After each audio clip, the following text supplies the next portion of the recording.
Good evening. Welcome to the CAS Spotlight tonight. Tonight I've got a very special guest. He has been the talk in the country for about the last 1 week or so. And some of you have prayed about him, some of you have prayed against him. He's right here. He is the president of Atheists in Kenya. His name is Mr. Harrison Mumia. Welcome to the show. Thank you very much. Karibu sana. Thank you very much. I've been looking forward to this interview, by the way. I was happy when you called me for this interview. Yeah. Because I think we need to clear a lot of misconceptions Yes. that are out here about atheists and atheism. Right. So I'm really happy to be here. So let's start from the beginning. Were you always an atheist? No, I have been brought up in a Christian family. I actually used to go to church. I've gone to Sunday school. In my youth, when I was in primary Which school, areas in the country? Well, I was born in Kakamega, Uh-huh. but I schooled in Nairobi, Uh-huh. in Rabai Road Primary School, which is in Jericho. Right. As I told you, I grew up in a Christian family. My mom was, even up to now, is a staunch Christian. Mm-hmm. My dad is religious, not the kind of person who goes to church. But under the watch of my mom, we had to go to church every Sunday. We used to pray before going to bed. And of course, we used to read the Bible. Yeah. So my upbringing has been, largely religious, but Pentecostal religion. Right. Yeah, it is nothing to do with Catholic, nothing to do with SDA. It was largely Pentecostal. Right. Yeah. So what happened on roundabouts when? Did you begin feeling? Well, when I went to high school, I started asking myself questions. I actually became a bit curious about religion. Yeah. There was a time I visited a pastor, and I was dating, not really dating, but I had this girlfriend who was very religious, and she invited me to her church. Mm-hmm. And told me that before I became the boyfriend, I needed to see the pastor. Of course, that time I was still young, and it didn't really bother me. But when I look back, I think that was an experience which I'd like to share. So when I went and saw this pastor, he told me that, because I'm not saved, at that time it was not an issue whether you're a Christian or not. Yeah. The issue was, are you a saved person? Because you're not saved, you are not to be yoked together with a believer. Mm-hmm. And you also know there is a verse in the Bible that says that you should not be yoked with non-believers. Wait, you had that discussion with the father?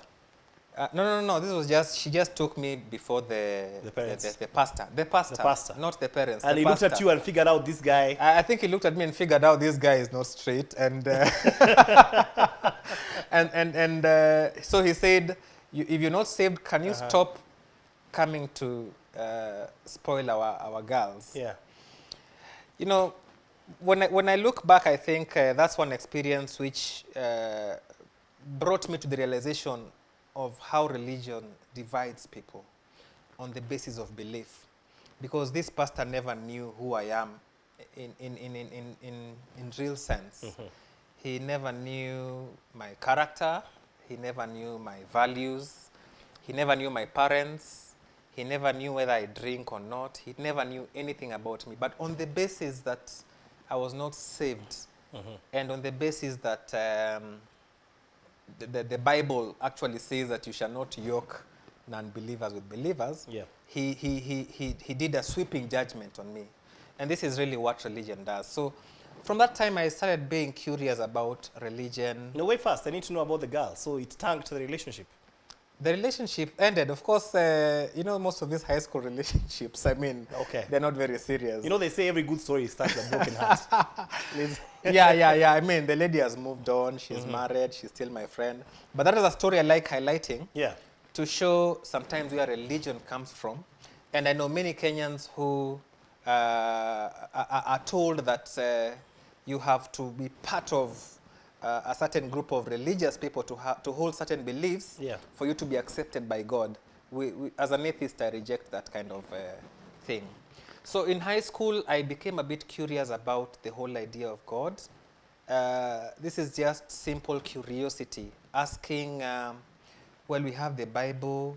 I did science, so I read about evolution. Which happens to yeah, basically everyone. Yes, you know, because I got an A in biology. Right. And in biology, in Form 4, we were taught the evolution theory by Yes. Charles Darwin's. And, you know, the evolution theory goes way beyond what religion tries to And propose. cells and all that. Yes. And if you are a student of science in Form 4, a very good student, then the question of the origin of life becomes very fundamental to you. So it was a very fundamental question for me. And so after high school, I went to campus. I was admitted to Jomo Kenyatta University of Agriculture and Technology. Right. I did computer science.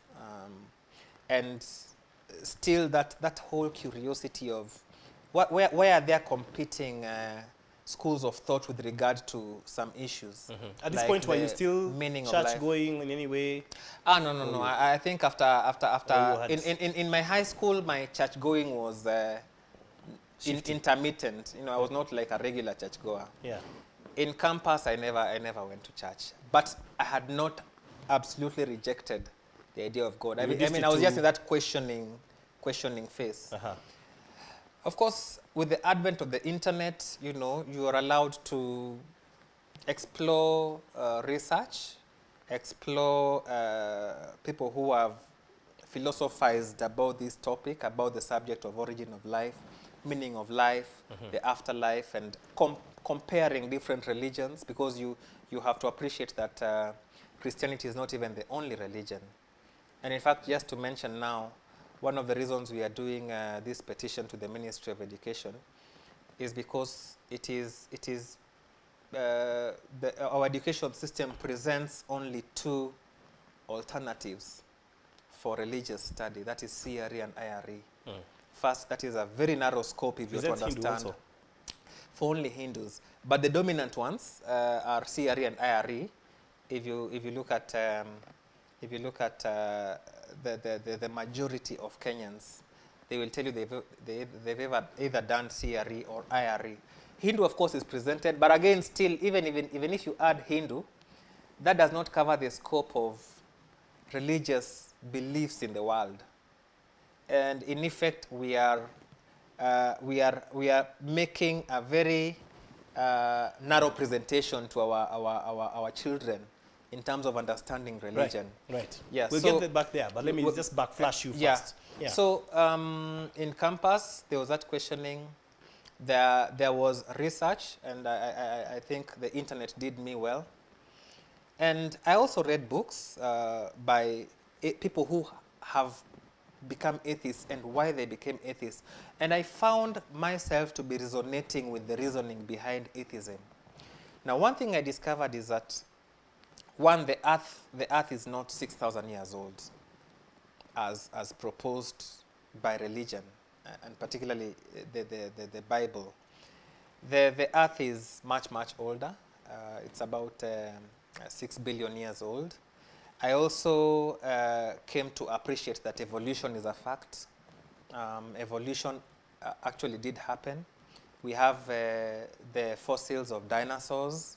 We keep discovering new fossils of animals that lived millions of years ago. Science has opened up knowledge about the understanding of the world, not just the world. We now appreciate that we are just, and the Earth is just a planet amongst millions of celestial bodies. We have a vast cosmos out there that we haven't even explored. You know, you appreciate the issue of genetics, for example. How, in fact, we are who we are, and we are connected to each other through genetics. You look like your parents because the genes of your parents have been transferred to you. There's nothing spiritual about it. Now, when you start appreciating these facts, all right, there is no way you can reconcile these facts with the religious philosophy. And that is what made me come to the realization that there is no God. The world is not being run as a result of the hand of a supernatural concept. Well, if you also to look at literature and history of religion, most religions have developed out of the lack of understanding of the running of the world. If you look at the Greek mythology, for example, they had different gods. There was a god of war, there was thunder. a god of rain, thunder, and so on and so forth. And they had to invent each of these gods just because they didn't understand those very concepts. They thought somebody must manage war to determine who wins the war. That lightning and thunder had to be as a result of somebody literally doing it.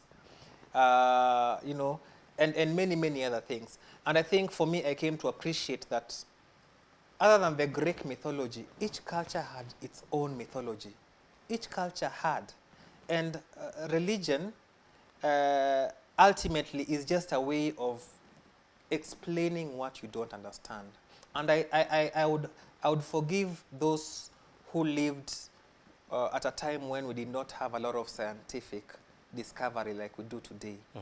But in the 21st century, when we have so much information, I don't think religion has a place in this. Let me ask, when was this, by the way, by the time you came to... No, I think after I finished what campus. I'd call full-blown atheism. A full-blown atheist after I finished campus. And I started working. I made a decision that I actually came to the conclusion that there is no God, that gods are inventions of man. Man. And then the other thing is that I said, in this country, I need to come out so that we help people who are grappling with these questions. You need somebody to stand up and say, this is what I went through, this is my position, and it's an okay position. There's nothing wrong about it. Right. Now let me ask, do you feel now that you spoke about not religion being an answer to questions that are not altogether answered, do you feel like you understand everything? No. I do not obviously understand everything. For example, the theory of evolution talks about how, you know, we have common descent, like we descended from a common, you know, animal. I mean, we did not just become man. There must have been a species which was probably of lower intelligence. So it's not fully understood. Yeah, it's not fully understood. So that's what I'm saying. That I don't understand everything. What the issue here for me is a comparative analysis of the proposition that there is a God presented in the book that is the Bible. And the discoveries that we've made, you cannot reconcile those two. For example, the Bible purports that creation took 7 days. And it also purports that it was done in the Garden of Eden. And then it presents the whole issue of the fruits, the whole issue of a snake that talks, and then an angry God who gets annoyed because Adam ate the fruit, and then he banishes both Adam and Eve out of the Garden of Eden.